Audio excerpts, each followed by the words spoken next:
the name of the game. From the claws of monsters or the heat from a ball of flame. Our strength in numbers is a roll of the dice. Played 1,000 hours and I think that I died just once. Or maybe twice. I live in dungeons.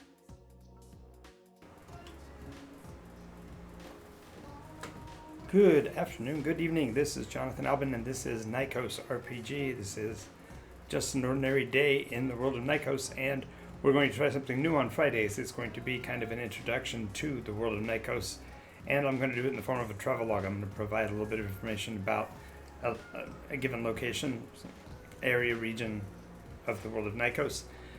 Give some lore, and if anybody hops in and wants to ask any questions, I will go into some of the detail. This will be an opportunity for you as a person who has no knowledge of Nycos to get an introduction to what goes on here. But in addition to that, for those players that are currently embroiled in adventures, they can use this to actually build up their persona awareness, the persona knowledge, because the information that I'm going to be providing in these episodes is going to be top line only for the most part. I may go into the local details if they are broadly known, but generally I'll be doing an informational historical review of each of the countries. Now, before we get started in that, let me switch over to our other screen.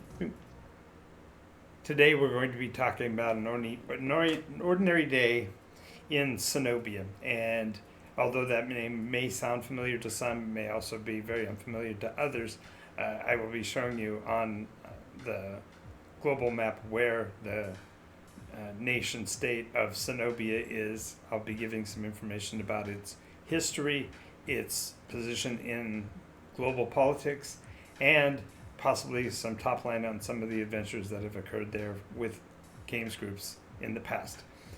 Now, as I've mentioned before, I am a lifelong game master with 50 years behind the shield. I've been a storyteller and game master for role-playing games since 1974, and although the country of Cenobia did not start with the first iteration, by the time we get to the third iteration, it is literally on the map, and I'll go into some of the origin lore to each of the nations that we go through. I'm not doing this in any particular order. I'm starting basically, I chose a position on the map, and I'm just going to work across it. If there's any particular requests, make sure you let me know in the chat box. I'm getting so used to the terminology. It's not a comment section, it's a chat box. If there's information you'd like to share, of course, on a larger scale, feel free to leave that here as well.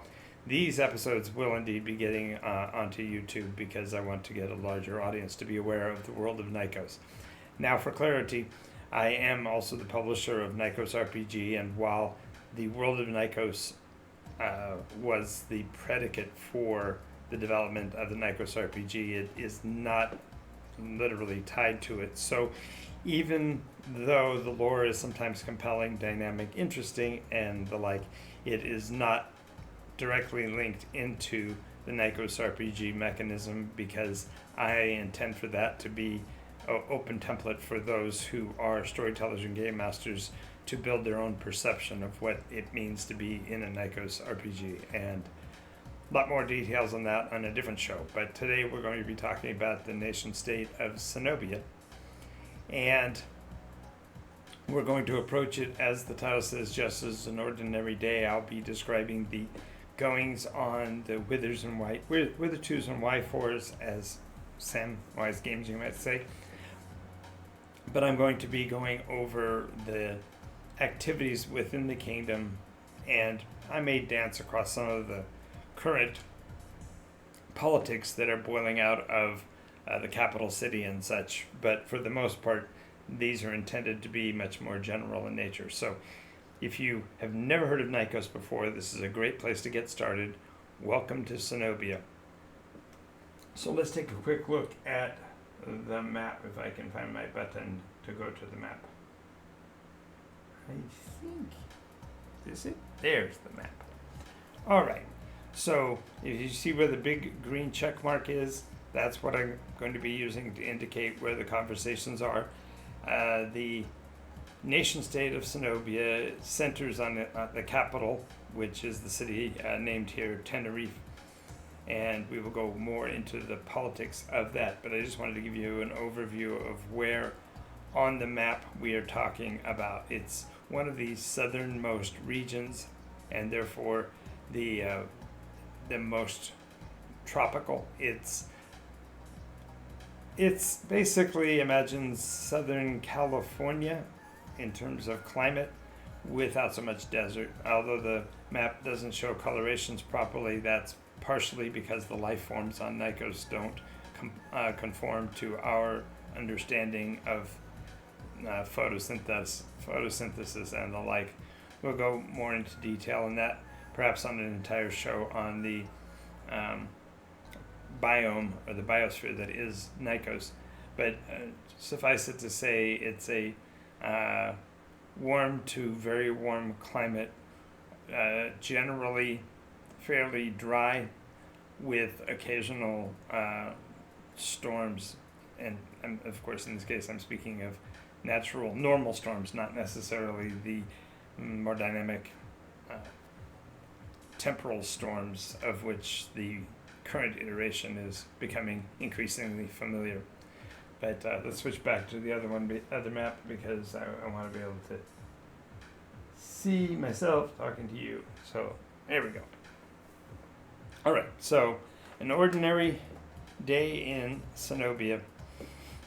The season currently is late summer, kind of similar to where we are in our chronology, which is kind of odd. The cycles of the Nycos calendar doesn't quite conform to a Terran earthly calendar, but for sake of argument, we are in the mid to later summer months. Due to the amount of rainfall that this area gets, Zenobia is currently very verdant, deep greens and blues in the forests. The color spectrum is a bit skewed in several different ways, but suffice to say that to our eyes, Zenobia it has the look of a verdant forested area. A lot of deciduous plants and also a considerable amount of ferns and more ancient types of plant life make up the majority of the coastal region, even as far in as the outer reaches of Tenerife. The city of Tenerife is a coastal city, but it's built on the primary river that flows through Zenobia, which is the Canab. I was a young man when I named it, but right now it's just known as the Knob, and it was similarly spelled to the name Zenobia originally, with a C and then a weird emblem, but the language has changed over time, so it's just known. The river's now known as the Knob, which of course causes much derision and lots of laughter when people realize that and make all kinds of jokes. And Nycos embraces that kind of humor, so that's perfectly fine. The river flows inward all the way from the Grith Wall, taking a meandering path through a couple of rather scenic canyons and a rather colorful floodplain. The life forms are plenteous in the inward parts of Zenobia, and a lot of the family names and family attributions that occur within the actual city of Tenerife stem from the relatively verdant life form opportunities there are in the inner lands of the country. By the way, this is a prop. you wonder.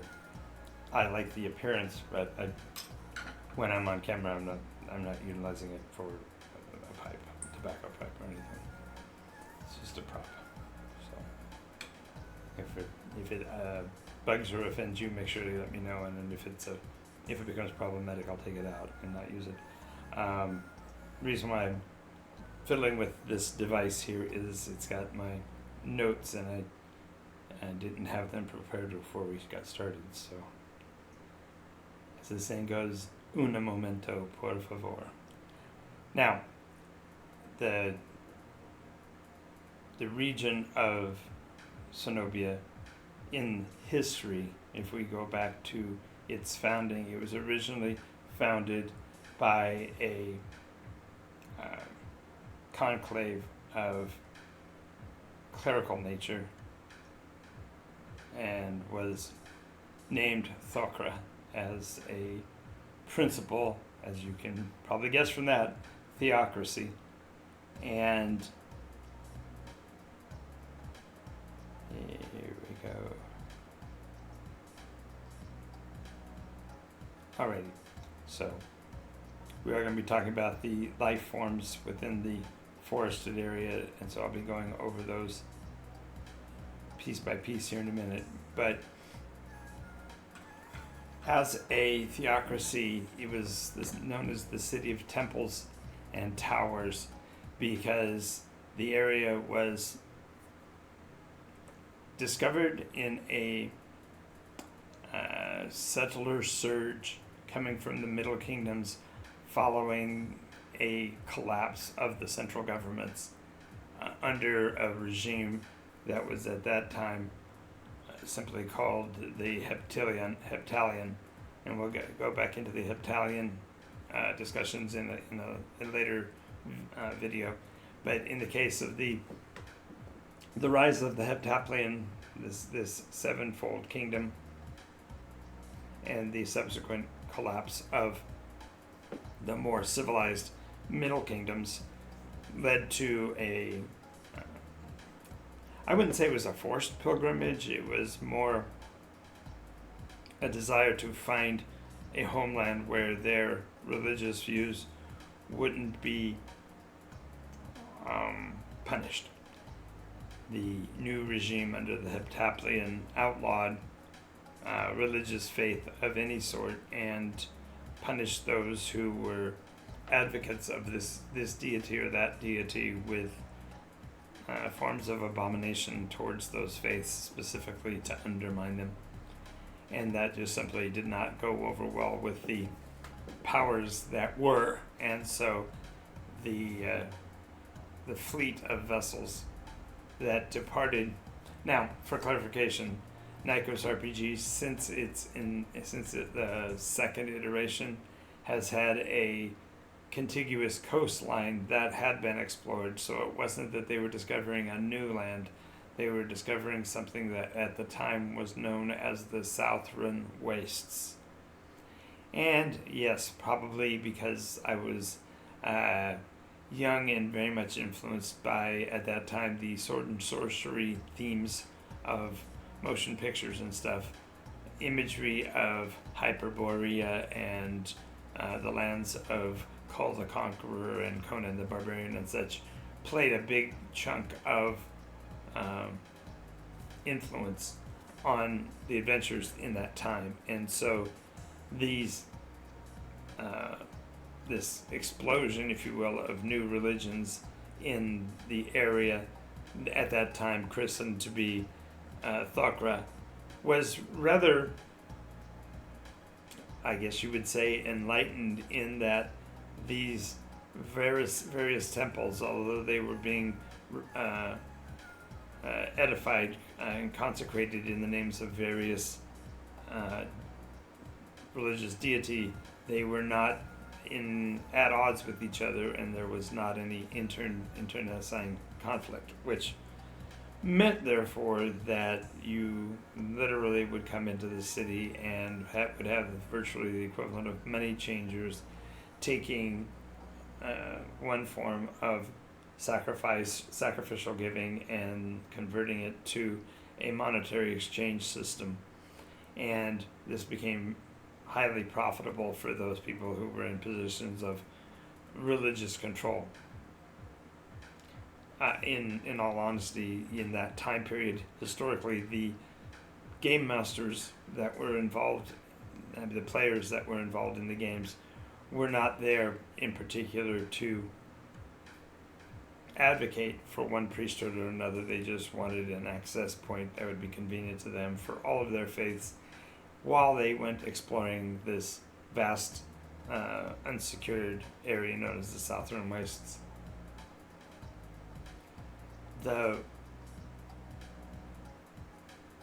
capital, Tenerife, therefore, was being administered by the richest and most powerful of these faiths, which tended to be those that got there first.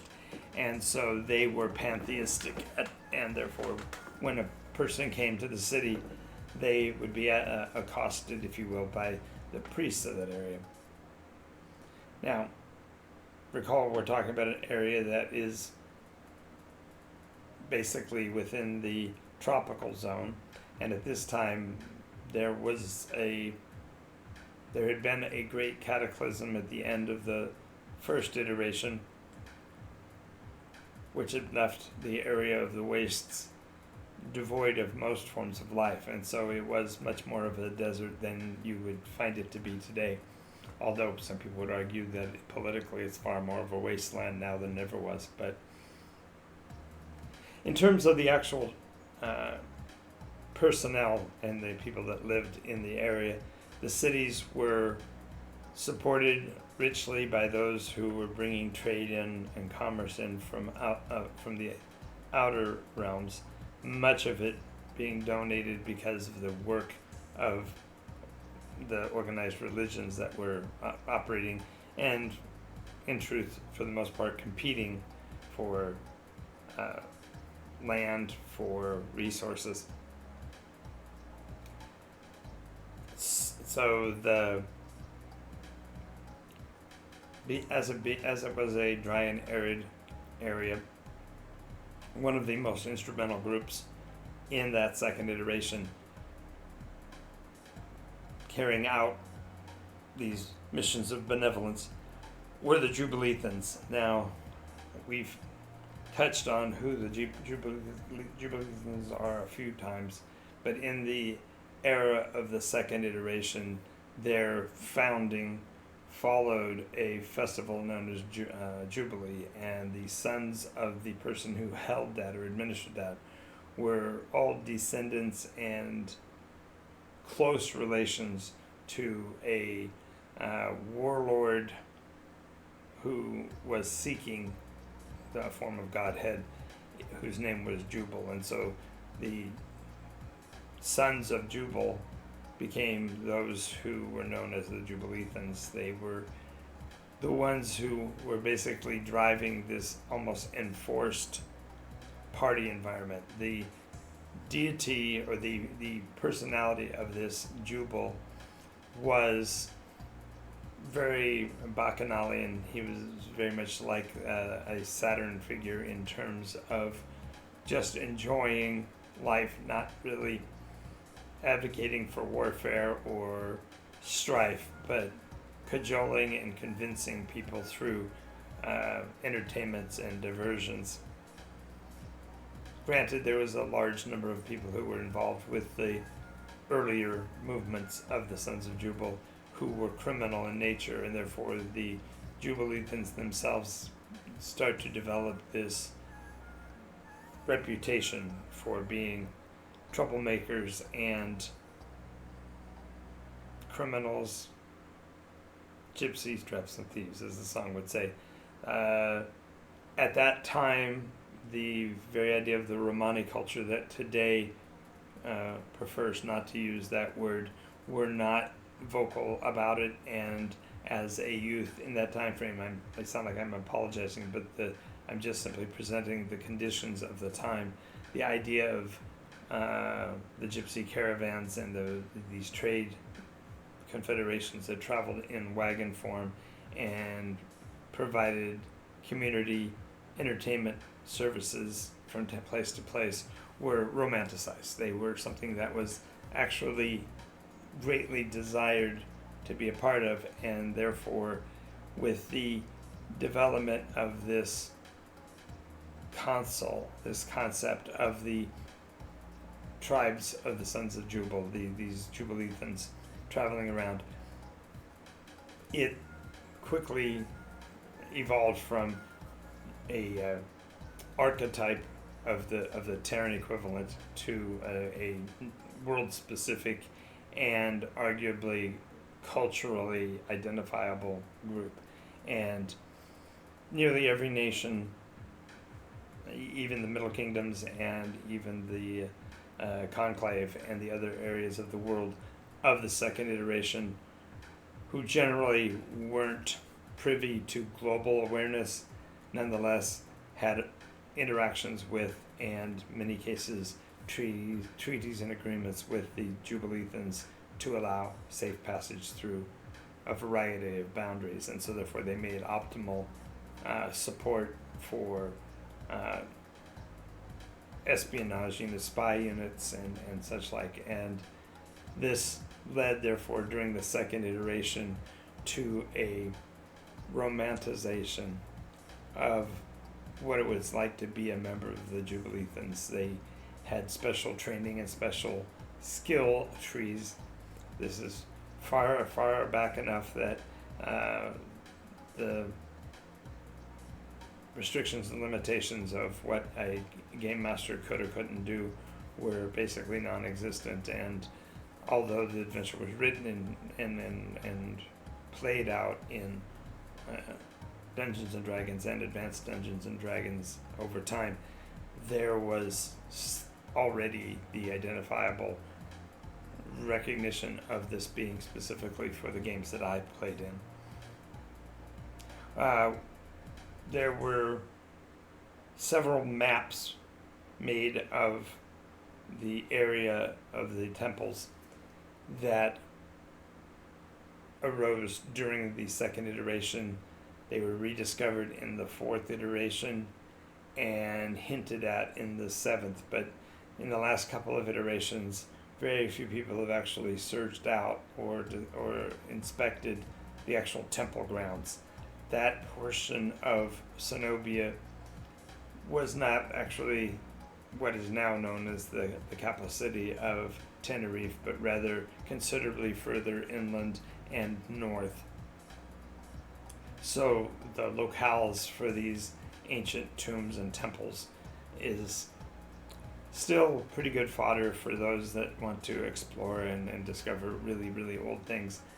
Although of late it has not been a target really for adventures of the enjoined. So player characters haven't spent a lot of time in the area around Tenerife and within the kingdom of Zenobia. Of course, it is, as I said, fairly unpalatable with lots of creatures and illnesses and plagues and the like, because all of these temples individually have protections, wards, and guards on them, and that may include those of a mystical nature.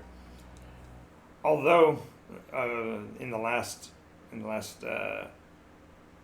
year or so within the realms of Zenobia, a new industry has formed up, and that is the concept of a big game hunter. As the area around Zenobia has become increasingly feral and wild, uncontrolled, and expanding in terms of biological diversity, there have been a lot of individual groups that have chosen to go into Zenobia to go hunting, and therefore the list of the various creatures that either are mythological or at least are in such few numbers or perhaps are just so fearful of civilized populations that they have created up an actual business for people going in to actually investigate, hunt, and perhaps bag larger specimens of these creatures specifically for the trophies that they represent. There's also a small contingent that actually is running what today we would consider a black market trade in the live specimens of the various creatures, either for their utility in creating magical items or for their perhaps unique beauty or some byproduct that is profitable. Because of the fact that there's a growing business of that, there's an increasing influx of alien populations into Cenobia, to the point where the government of Tenerife has started to place a quota and require personnel to define where they are from and their purposes, almost like they're developing a visa system to be in the kingdom. Now, the biggest challenge is that because Tenerife is operated almost completely by a variety of organized crime families that filled in the gaps when the theocracy fell apart, these criminal organizations basically mess with each other far more than they actually interfere with people coming in from outside the country. But the families that are involved with the influx are also those that are most openly castigated by their fellow families of the region. Generally, there are 12 families that are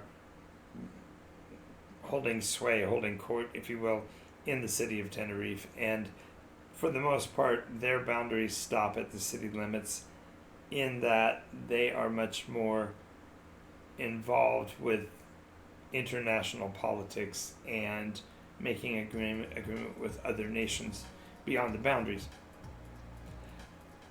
Therefore, it's become kind of fashionable for foreign nobles to actually make forays into Tenerife, specifically to show their relative strength in a region, even if they are far, far from home. And you can take as an example of that the recent, within the last year or so, incursion from the North Kingdoms into Tenerife, bodily in the form of a person who is represented to be the king of the region far to the north known as Salafort, and a noble from Cryopathia. Both were never actually identified as being within the boundaries. The families that were responsible did successfully spirit them back out of the city before there was a true international what do you want to call it? International blow up or whatever. So, international scene. There's a word. Anyway, the closest they did have is that there was an interaction. Some say it was an assassination attempt. Others say it was a kidnapping attempt. In either case, the alleged invader nobles were spirited away by their sympathetic allies, and the enemies thereof were castigated and fundamentally brought to heel by the rest of the city in the aftermath thereof. Currently, the governmental system is a council of the 12 families. The term for them is not in the public ear, but they're just generally known as the 12 lords.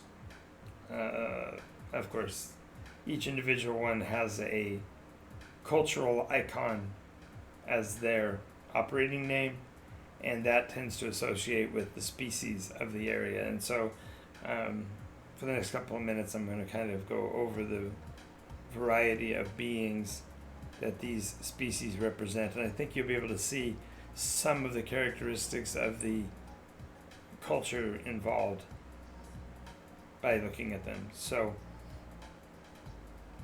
the most primary, I mean, the largest of the beasts in this category from the term in terms of alpha predator is something known as a florivore or a thorn beast. And the florivore is a, let's see if I got the actual description here.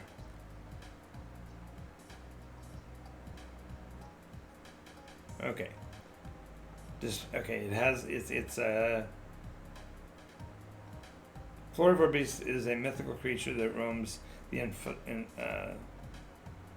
enchanted woodlands in and around a central forest known as the Whispering Grove. It is a magnificent, flowery, big cat. In the local vernacular, it is a feathered tiger. Its coloration matches the deep blues and purples of the forest undergrowth, and although it is large, weighing somewhere in the range of 600 pounds imperial, which I think is close to a metric ton, but it's a big cat. It's a very big cat, and don't quote me on the numbers there. I'm going to have to do some work to actually put the measurements in for both, but right now I'm arguing that I'm in America and I'm doing this for an American audience, so I apologize. Those of you that are watching outside of the country, I love you and I will get the numbers for you. And I have several allies in foreign countries who like doing those kind of math equations, so I'll be pursuing that with them hopefully in the future. The florivore hunts other predators, so it's the alpha of the alphas. It is large enough to not have very many natural enemies, and its capabilities in forestation for stealth are unparalleled. It's got the ability by nature that when it leaves tracks through the forest, it literally chooses which animal it wishes to emulate, such that its own natural tracks are virtually indecipherable compared to others of the species they're trying to cloak as. So if you found 20, say, forest bokapi traveling through the woods, you wouldn't be able to determine that one of them was actually a florivore on the hunt without extremely good tracking skills. Its fur coat, even though it does have natural striping, the hairs being of a feather-like nature are very susceptible to light breezes, and so therefore it actually has a coat that is basically scintillating when it's standing therefore in a grove of plants and flowers. You'd be very, very hard pressed to pick it out.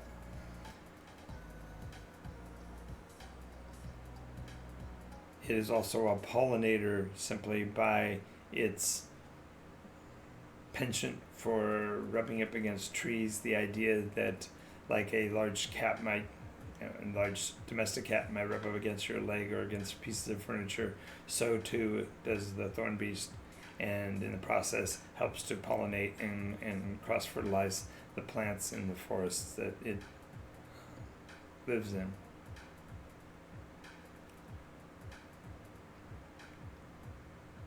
According to folklore, it's a feared hunter, but it's also perceived as a guardian, and therefore quite often offerings are made or gifts are made in favor of the florivore by the locals to protect their other crops and other beings. And it has even been known to, by its mere presence and its mesmerizing stare, caused other predators to back down and depart areas when there could have been a conflict otherwise. Now, The family that is represented by the florovore do use the name florovore instead of the term thorn beast, but the idea is that the reason why the florovore is known as a thorn beast is that both its claws and its teeth have the universal application of striking and remaining viable. It's not like stingers or barbs that once they stick they get trapped. So instead, florovore is known to relentlessly hunt down its prey, even taking several different hunting forays to take something down. And it seems to have a rather long memory, which therefore plays into what the florovore standpoint is in conflicts with foreign nations. Next up are the dragwar. And dragwar are basically ruffed lizard beings. They are reptilian beasts. They do have wings, and most disturbing, their faces end with tentacles. And they tend to trap prey by tracking them on the ground and then using a leaping and gliding attack. Their wings are not really strong enough for them to maintain continuous flight, but they have been known to, like, for example, leap off of short cliffs and glide down onto their prey, or to pounce and use their winglets to guide their landing to protect proper trajectory to use both their front and back legs on the attack. Furthermore, the tentacled mouth does apparently cover a beak-like internal structure, and so they are also dogged in grasping prey and holding on. In certain cases, not doing anything more than that on a larger prey, and simply draining the beast leech-like over an extended period of time just because of the great strength of its jaws. It's rumored that the dragwar might be a byproduct of a previous war. They were only sighted after the fourth iteration and were preliminarily in that era, and so those who engage with the dragwar are known to have dogged determination and a tenacity the other species don't necessarily have. There is some suggestion that they might actually be somewhat psychic, as there have been claims of the utterances of a dragwar in terms of cross speak between members of tribes of their clans or families, but that's not been substantiated. Those who have actually captured or killed a dragwar have never had one successfully speak in a domestic situation.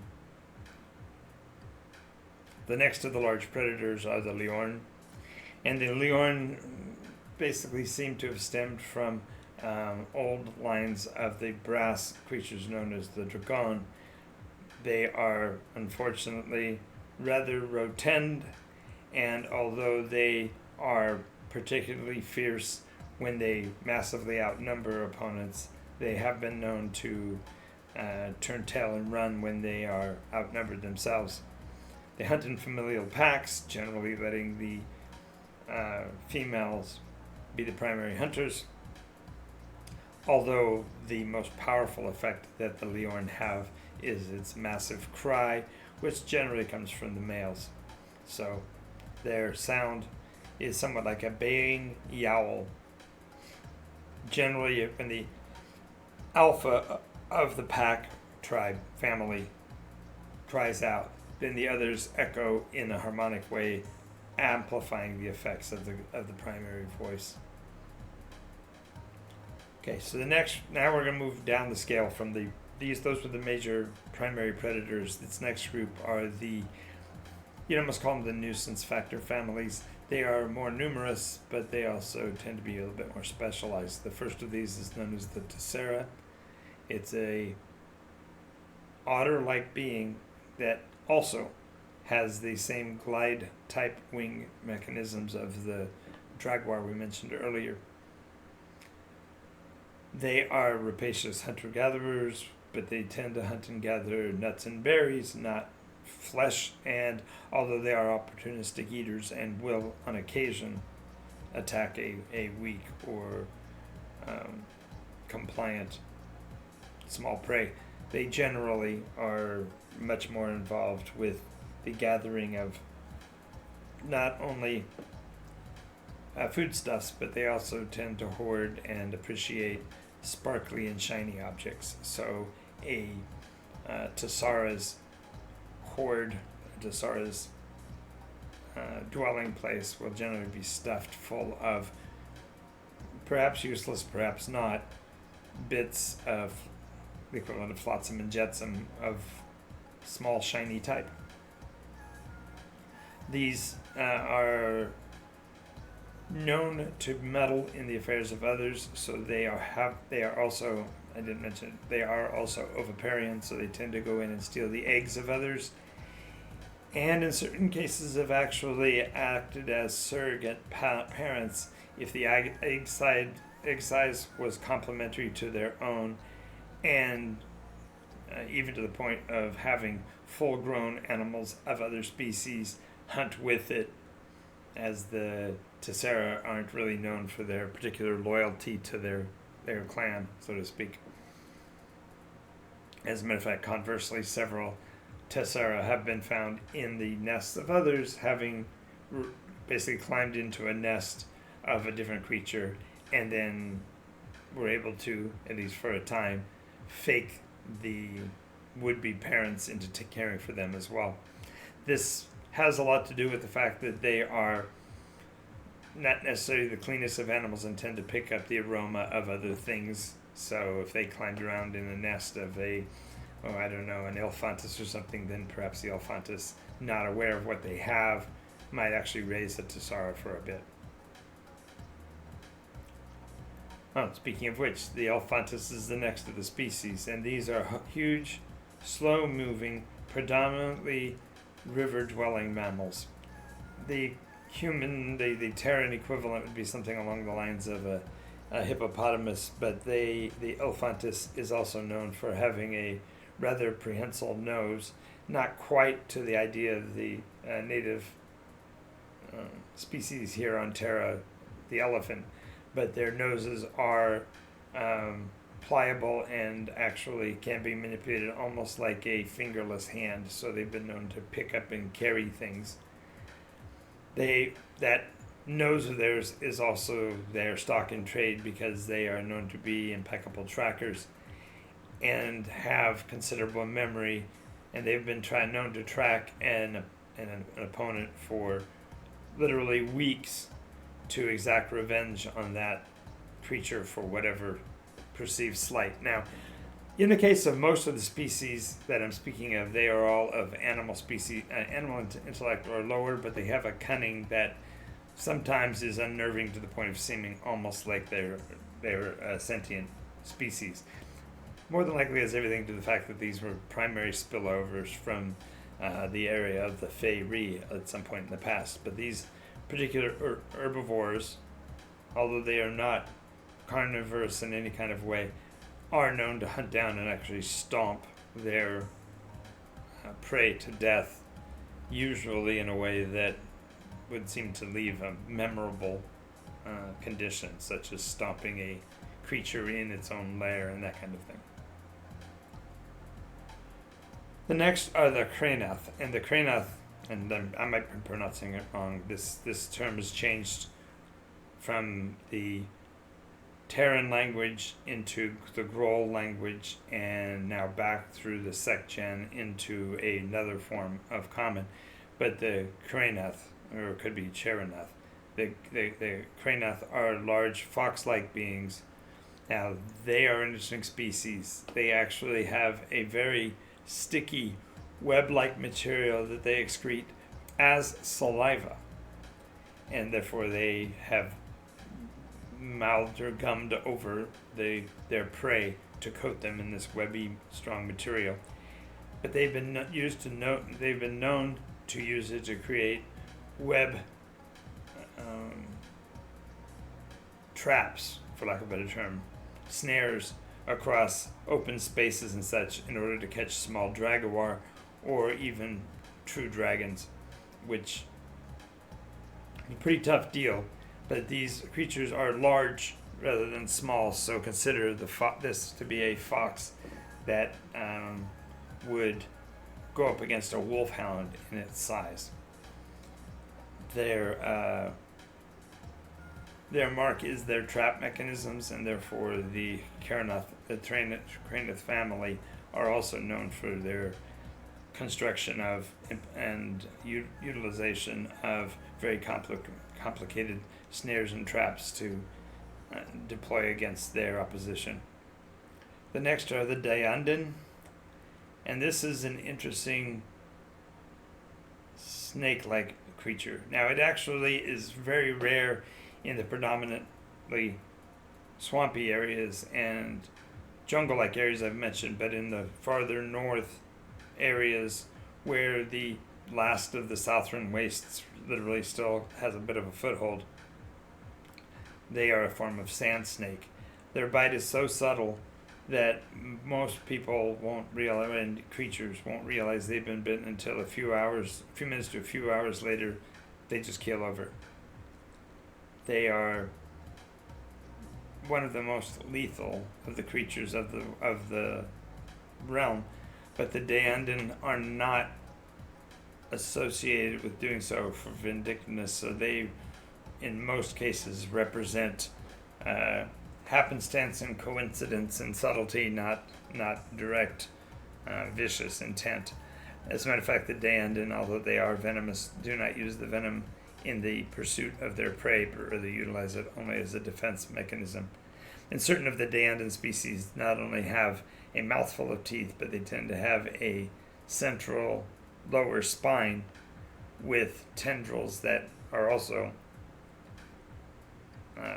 bearers of this poison, and therefore you literally could accidentally walk into a trap of them, find yourself punctured, and be on the ground and catatonic within hours. So the Dayandin are a threat, but they are a manageable threat as long as you don't directly engage them. They are usually fairly easy to negotiate with. The next one are known as the Orakan, and the Orakan are in the skies over Cenobia. The Orakan reign supreme. They are fundamentally very wise pods of a airborne equivalent of killer whales. Their colorations are more pinks and blues than they are the traditional Terran white and black of an orca, but the Orakan are known to sweep in from the sky in usually sizable numbers and are vicious and overt, even though they do tend to strike from the cover of low-hanging clouds and the like. All right, I got a couple more to go. The next is the Tekalan, and the Tekalan are a salt marsh mouse-like creature. They have webbed hands and feet, extremely good at swimming. Their bodies can actually excrete a salt-like coating that provides them with some armored cover in the case of conflict.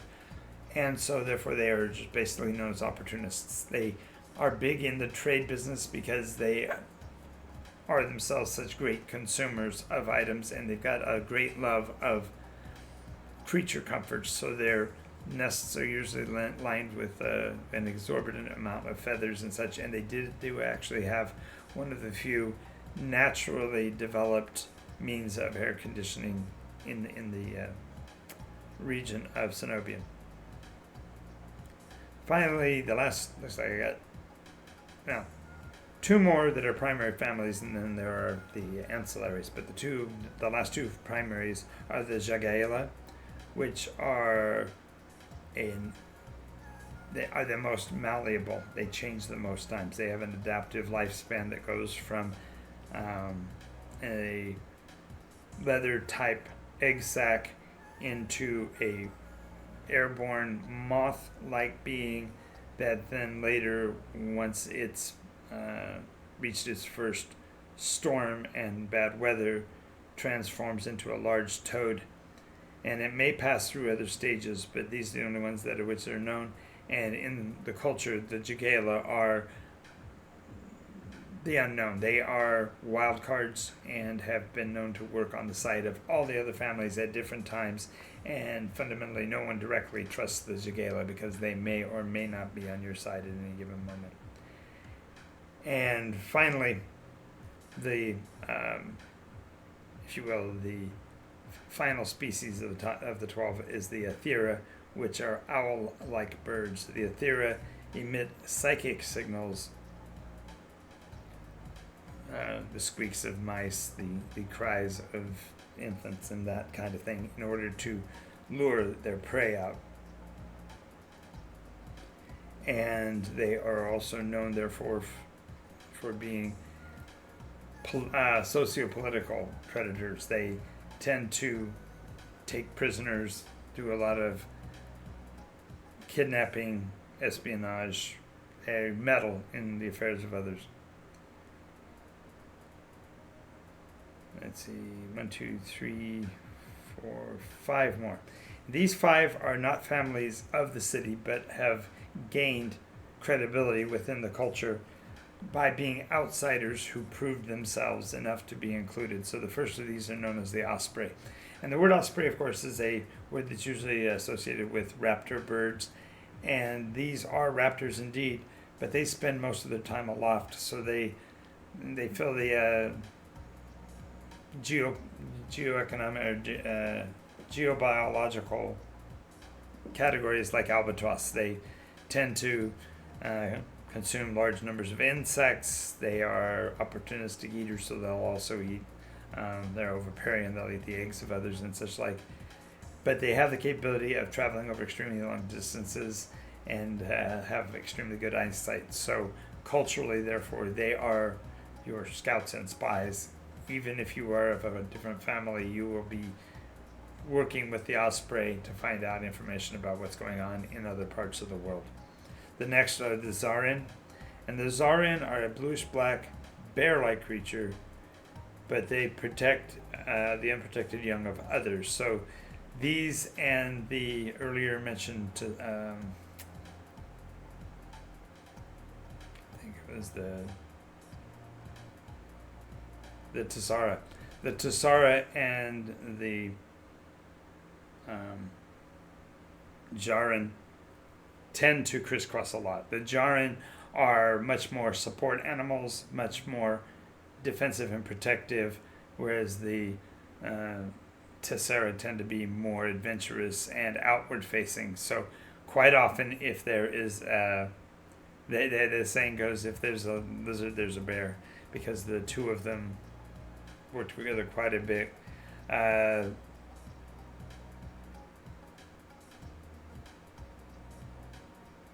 They are those, however, that have a really long memory and are the ones who are used as accountants in the case of a familial war. So if there were to be, for example, a Hatfield and McCoy's situation within the realm, it will be the Jarin that will have the information on what's going on and have an accounting, literally a coup counting, who's taken out the most, who's still ahead. And as a matter of fact, it's rumored that they have a lot of affiliation with some of the other species in terms of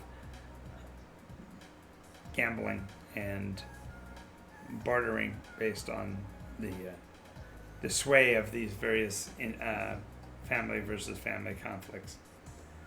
The next are the Abasa, and the Abasa are stork-like beings, and they have tail plumage similar to what the earthers would call a peacock.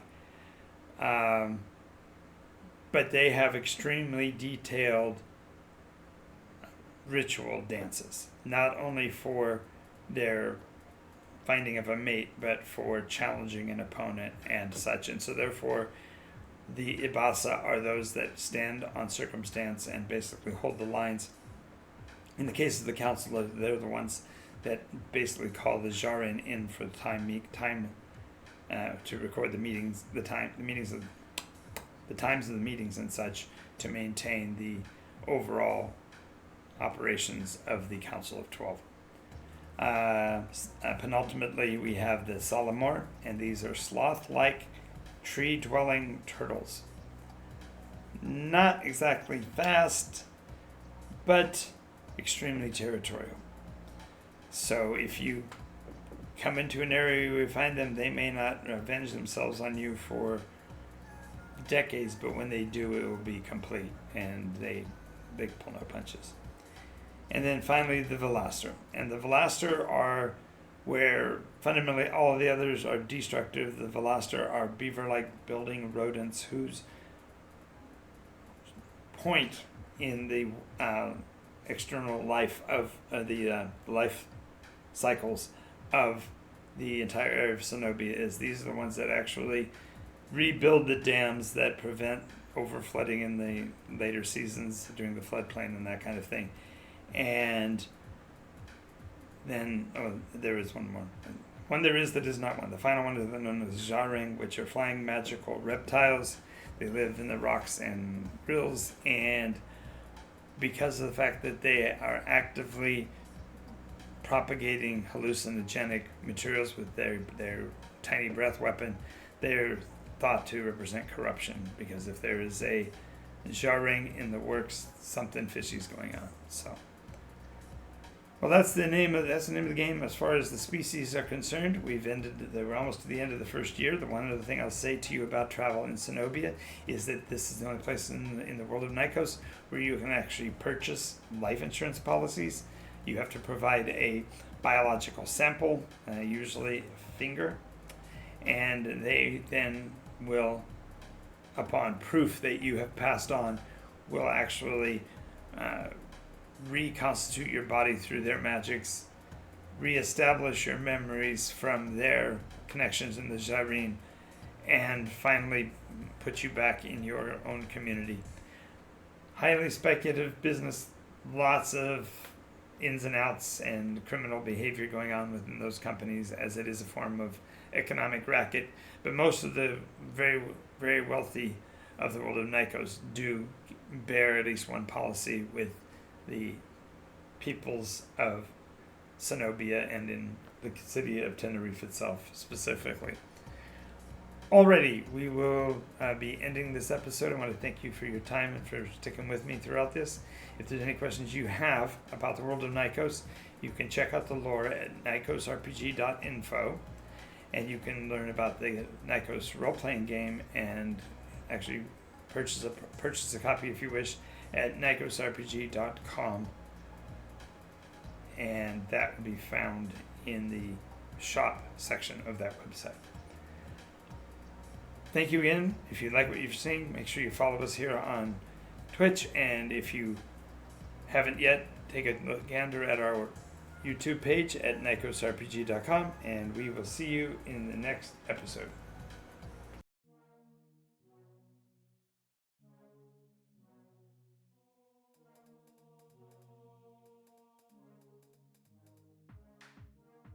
Absorbing damage is the name of the game.